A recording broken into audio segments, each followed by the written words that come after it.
Assalamualaikum warahmatullahi wabarakatuh. Adik-adik sekalian, kita bertemu lagi di pertemuan kali ini tentang statistika pendidikan lanjut.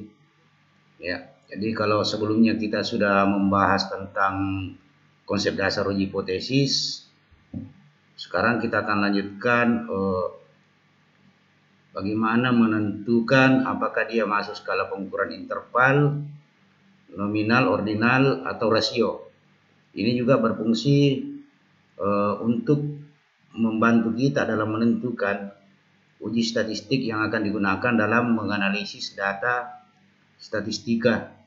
Ya, karena kemarin atau sebelumnya itu kita sudah mempelajari bagaimana menentukan teknik statistik yang akan digunakan. Jadi selain dengan jenis hipotesisnya, itu kita juga harus mengetahui skala pengukuran data yang digunakan atau jenis data yang digunakan. Maka pada hari ini saya akan menjelaskan kembali skala pengukuran interval atau jenis data yang digunakan supaya kita bisa mengetahui uji statistik yang digunakan dalam menganalisis data nantinya. Namun sebelum masuk ke uji skala pengukuran data, saya ingin menjelaskan dulu beberapa hal yang terkait dengan skala pengukuran data ini. Jadi di dalam statistika ini sebenarnya sudah pernah kita pelajari dalam statistika pendidikan 1. Tidak apa-apa, saya review kembali. Di dalam statistika itu berdasarkan pengertiannya terbagi dua. Ya, ada statistika deskriptif, ada statistika diferensial. Kalau waktu statistika deskriptif ini kita belajar di semester sebelumnya, sekarang ini kita masuk di statistika inferensial untuk semester ini. Jadi kalau statistika inferensial inilah nanti yang akan kita gunakan dalam menganalisis data. Ya, statistika inferensial ini pengertiannya adalah metode yang digunakan untuk menganalisis data dan menarik kesimpulan secara menyeluruh. Jadi dari sini nanti kita bisa mengambil kesimpulan apa yang kita dapatkan di sampel apakah signifikan atau berlaku juga pada populasi. Jadi kita sudah bisa melakukan generalisasi pada statistika inferensial ini. Beda kalau statistika deskriptif, ya kita belum berani mengambil kesimpulan secara menyeluruh. Nah, dalam statistika inferensial ada istilah yang disebut dengan statistika parametrik. Jadi statistika parametrik ini merupakan statistika yang parameter populasinya mengikuti suatu distribusi tertentu seperti distribusi normal dan memiliki varian yang homogen. Umumnya digunakan untuk menganalisis data interval atau rasio yang diambil dari populasi yang berdistribusi normal.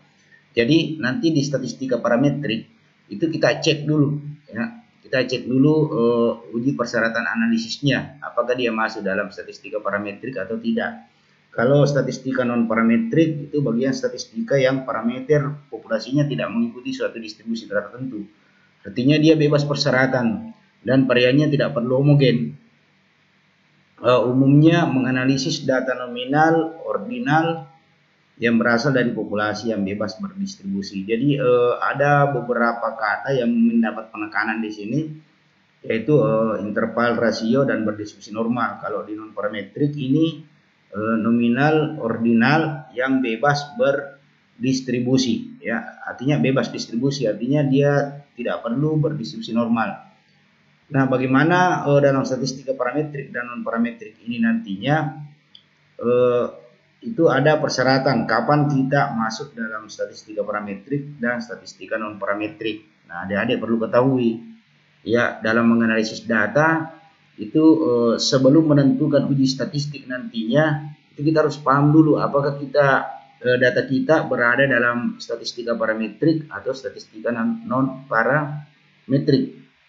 Nah, untuk mengetahui apakah dia di statistika parametrik atau non parametrik, ini yang pertama yang Anda harus paham, bahwa dia harus berdistribusi normal. Ya, harus dilakukan uji normalitas data dulu. Jadi ada istilah uji normalitas data. Ini nanti akan kita pelajari bagaimana melakukan uji normalitas data, karena itu adalah salah satu bagian dari uji persyaratan analisis. Jadi saya kembali lagi bahwa untuk mengetahui apakah data yang akan kita analisis ini masuk dalam statistika parametrik atau statistika non parametrik, itu yang pertama adalah kita lakukan dulu uji normalitas data. Ya. Tujuannya apa? Untuk mengecek apakah datanya berdistribusi normal atau dia tidak berdistribusi normal. Itu yang pertama. Jadi harus dilakukan uji normalitas data. Nah, kalau setelah dilakukan pengujian, ya, setelah dilakukan pengujian normalitas data, ternyata datanya berdistribusi normal, berarti data Anda yang akan analisis ini adalah statistika parametrik. Kenapa? Karena statistika parametrik itu mensyaratkan bahwa kalau Anda ingin mengolah data di statistika parametrik ini, maka data Anda harus berdistribusi normal. Jadi dicek dulu. Kalau memang berdistribusi normal, berarti kita ke statistika parametrik.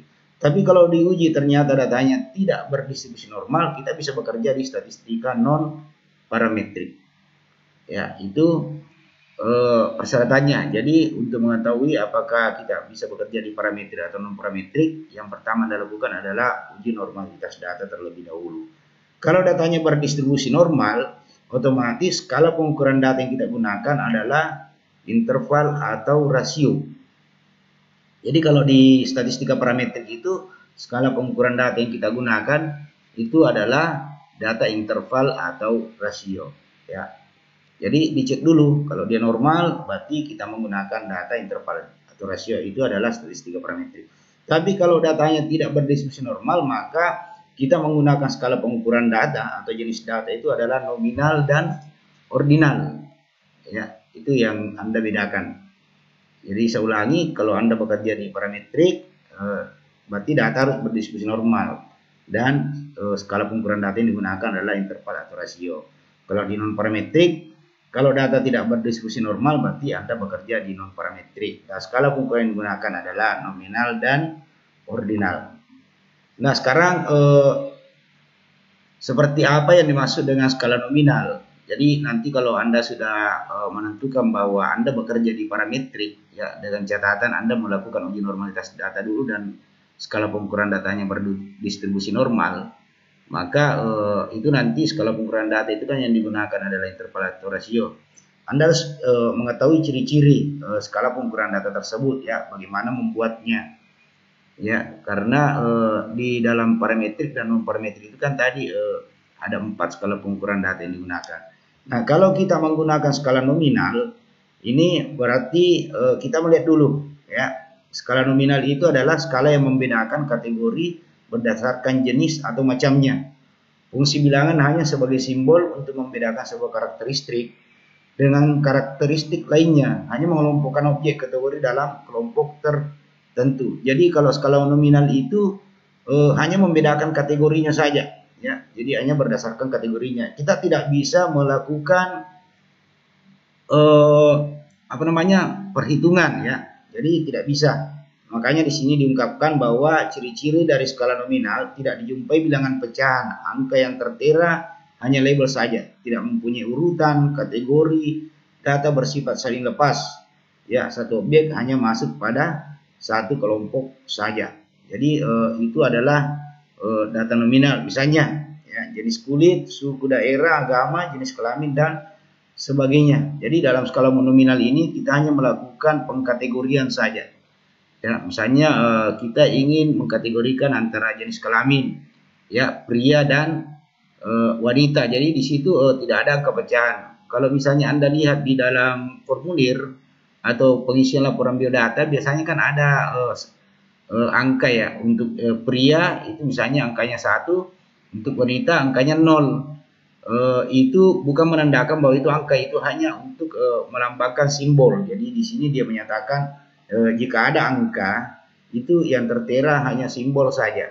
Jadi itu tidak digunakan untuk penjumlahan. Jadi misalnya pria tambah wanita atau 0 tambah 1 sama dengan 1, enggak. Jadi pria tambah wanita itu bukan berarti sama dengan 1. Jadi tidak digunakan untuk melakukan penjumlahan. Kemudian tidak dijumpai juga bilangan pecahan. Jadi kalau misalnya kita nanti di dalam skala pengukuran data yang lainnya itu kita tidak menemukan itu. Jadi yang ada hanya dalam bentuk label, ya. Jadi kategori.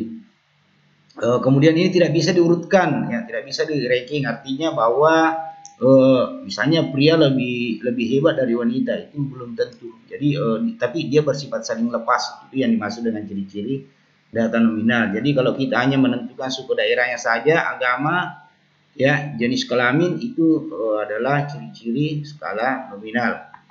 Nah, kalau kita menggunakan skala ordinal, ya, skala ordinal ini adalah skala yang membedakan kategori berdasarkan pada ranking, diurutkan dari jenjang yang lebih tinggi sampai jenjang yang terendah atau sebaliknya. Jadi skala ordinal ini adalah skala yang selain bisa dibuatkan kategori, juga bisa diurutkan. Jadi kalau skala nominal tadi hanya bisa dikategorikan tapi tidak bisa diurutkan. Tapi kalau skala ordinal ini dia sudah naik satu level.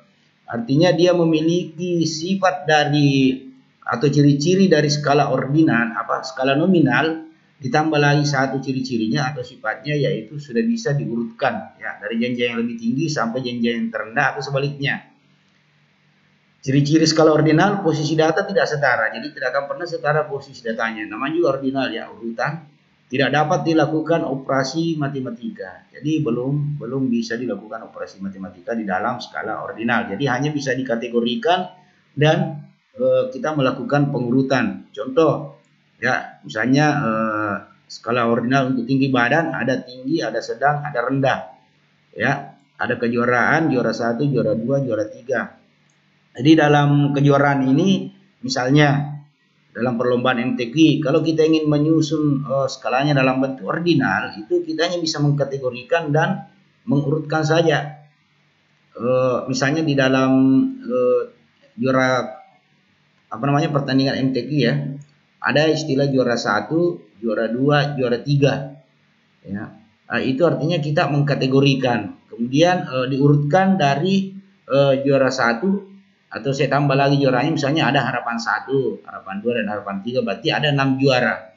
Nah, untuk juara 1 kalau saya urutkan itu ya berada pada urutan pertama. Untuk juara 2 berada pada urutan ketiga. Untuk juara 3 berada pada untuk juara 2 berada pada urutan kedua, dan untuk juara 3 berada pada urutan ketiga. Untuk harapan 1 dia berada pada urutan keempat, harapan 2 urutan kelima, dan harapan 3 urutan keenam. Itu kita mengurutkan. Jadi tadi sudah dikategorikan ada juara 1, 2, 3, dan ada harapan 1, 2, 3. Itu pengkategoriannya. Kemudian pengurutannya adalah urutan 1 sampai 6. Posisinya tidak setara karena jelas juara 1 pasti lebih baik dari juara 2 secara urutan, ya. Juara 2 pasti lebih baik dari juara 3. Ya, itu yang dimaksud dengan posisi tidak setara.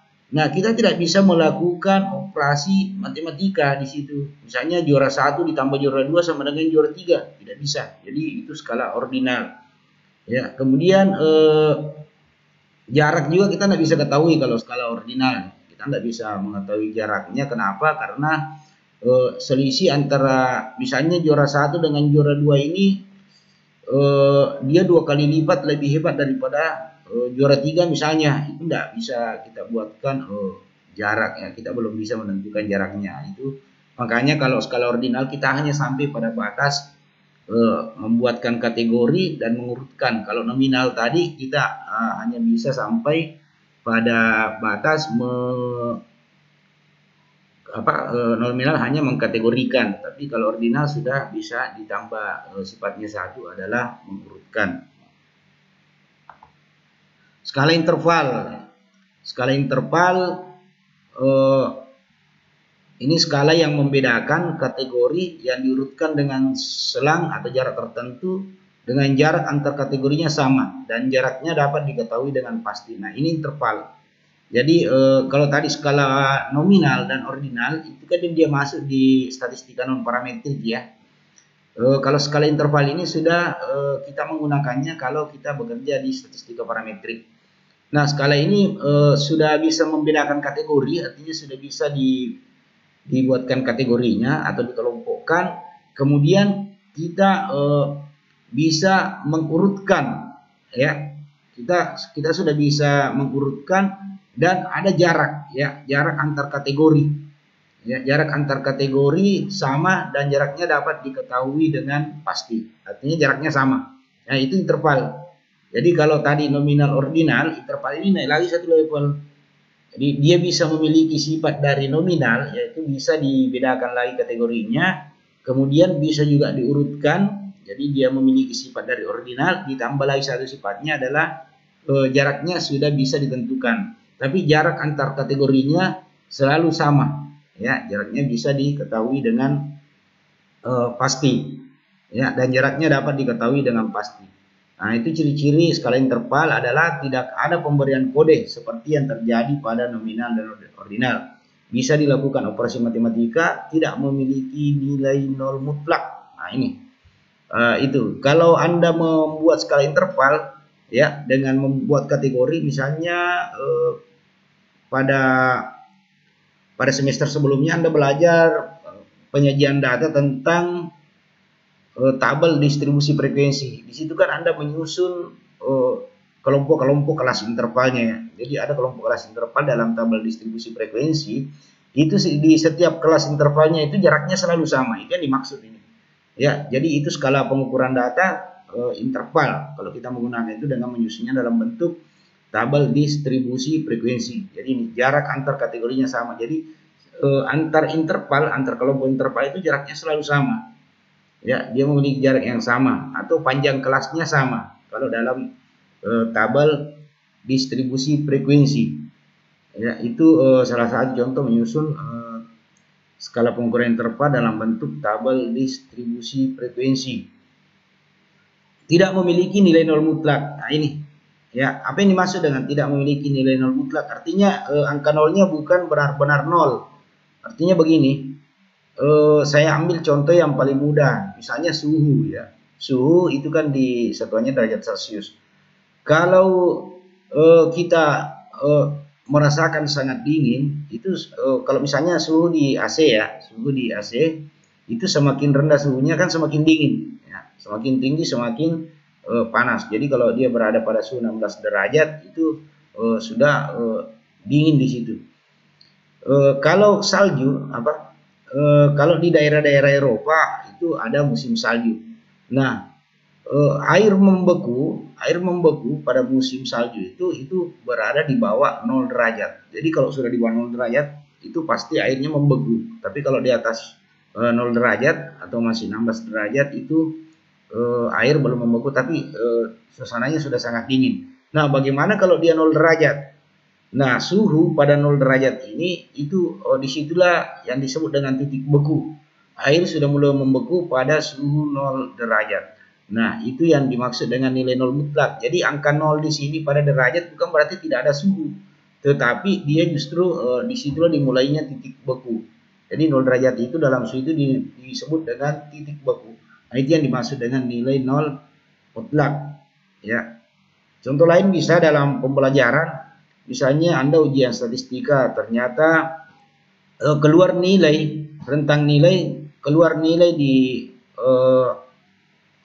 ijazahnya nilai E. Nilai E itu kan bobotnya 0, ya. Kalau bobotnya 0, tapi dalam skala interval nolnya itu kan benar-benar 0. Kenapa? Karena mungkin kalau dia yang jelas kalau nilainya di 50, di bawah 50, misalnya 43, itu otomatis Anda dapat E. Tapi itu bukan angka 0. Ya, hanya dibobot dengan 0. Nah, itu yang dimaksud dengan tidak memiliki nilai nol mutlak. Artinya Anda dapat nilai E itu bukan berarti Anda benar-benar tidak memahami statistika, ya. Mungkin yang Anda pelajari itu pada saat ujian itu justru lainnya naik, makanya nilainya 0. Nah, itu yang dimaksud dengan nilai nolnya tidak mutlak. Artinya nolnya bukan benar-benar 0, ya. Ini contoh dalam skala interval. Jadi kita membuat interval seperti ini bisa dibuat seperti dalam tabel distribusi frekuensi. Skala rasio, ya, skala rasio ini juga digunakan dalam statistika parametrik, ya. Skala rasio ini adalah data yang menghimpun semua ciri-ciri data mulai dari nominal, ordinal, dan interval. Jadi sifat dari nominal bisa dikategorikan, ordinal bisa diurutkan interval, jaraknya itu dia himpun. Itu data rasio. Inilah data yang tertinggi. Ya, data rasio. Data yang menghimpun semua ciri-ciri dari data nominal, data ordinal, dan data interval, dan dilengkapi titik nol absolut. Nah, yang membedakan dengan interval itu hanya ini. Ya, nolnya, kalau yang interval itu nolnya tidak mutlak, ya, tidak memiliki nilai nol mutlak. Tapi kalau ini justru nolnya mutlak. Ya, nol mutlak dengan makna empiris. Ya, angka pada data ini menunjukkan ukuran yang sebenarnya dari objek atau yang diukur. Ciri-ciri tidak ada pemberian kode. Seperti terjadi pada nominal dan ordinal, bisa dilakukan operasi matematika memiliki nilai nol mutlak. Nah, itu yang membedakan dengan interval. Misalnya tinggi badan, ya, berat badan, jarak, panjang, dan sebagainya. Jadi kalau Anda memasukkan data tentang berat badan, itu nilainya nol di situ, berarti data berat badannya memang tidak ada. Ya, data berat badannya tidak ada. Ya, itu yang dimaksud dengan nolnya memang benar-benar nol. Kalau tinggi badannya nol, berarti tinggi badan, data tentang tinggi badannya memang tidak ada. Itu jarak, ya, jaraknya nol, jaraknya tidak ada. Jadi nolnya benar-benar nol, atau nolnya adalah mutlak. Nah, itu tadi adalah skala pengukuran data yang dijelaskan. Jadi nanti itu mendukung untuk menentukan uji statistik yang digunakan. Jadi kalau saya berikan di sini, ya, ada uji statistik seperti ini. Jadi nanti kita ketahui dalam melakukan analisis data untuk inferensialnya, ya, statistika inferensialnya itu, kalau kita ingin menguji hipotesisnya dan menentukan teknik statistik uji yang digunakan, itu nanti kita cek dulu jenis hipotesisnya apa, ya, apakah dia deskriptif, asosiatif, dan komparatif. Kemudian kita tentukan lagi skala pengukuran datanya, ya, apakah dia nominal, ordinal, interval, atau rasio. Nah, ini untuk mengetahui apakah dia nominal, kita harus cek dulu apakah analisis data kita ini menggunakan statistika parametrik atau non parametrik. Untuk mengetahui apakah kita bekerja di parametrik atau non parametrik, berarti yang pertama kita lakukan adalah uji normalitas data dulu. Kalau dia normal, berarti kita bisa bekerja di statistika parametrik dengan skala pengukuran data yang digunakan. Kalau parametrik itu adalah interval atau rasio. Tapi kalau tidak normal, ya, kita bisa bekerja di non parametrik. Skala yang kita bisa gunakan adalah nominal dan ordinal. Ya, jadi itu penjelasan tentang skala pengukuran data yang mendukung nantinya adik-adik untuk menentukan teknik statistik yang digunakan dalam melakukan pengujian hipotesis. Ya, saya kira demikian untuk penjelasan tentang skala pengukuran data. Sampai jumpa pada pertemuan berikutnya. Sekian, assalamualaikum warahmatullahi wabarakatuh.